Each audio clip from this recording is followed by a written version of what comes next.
જય દ્વારકાધીશ મિત્રો, આજે આપણે સવારમાં નીકળી ગયા હતા. આપણે જવાનું હતું કૃષિ મેળામાં.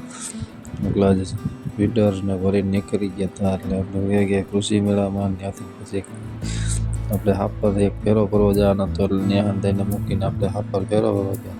એટલે પી લીધો ચા. પછી હવે આપણે આવી ગયા હતા પાછા મેટોડા. ત્યાંથી રાજકોટ ખાલી કરવાનો હતો. ખાલી કરીને પછી ખાલી કરીને જતા ઘરે ને રિટર્નમાં એક પાર્સલ આવ્યું હતું, તો આપણે એક પાર્સલ લઈ આવ્યા અને પછી હવે આપણે નીકળી જાય ઘરે. આજે તો બહુ કામ હતું એટલે જાજા વિડીયો ઉતર્યા નથી, એના માટે સોરી. આપણે જો એટલા વિડીયો ઉતારેલા છે એટલા મૂક્યા. હવે આપણે કારખાને પૂગી ગયા હતા અને એક પાર્સલ આવ્યું હતું મૂકી દીધું. હવે આપણે ઘર બાજુ નીકળી ગયા છે.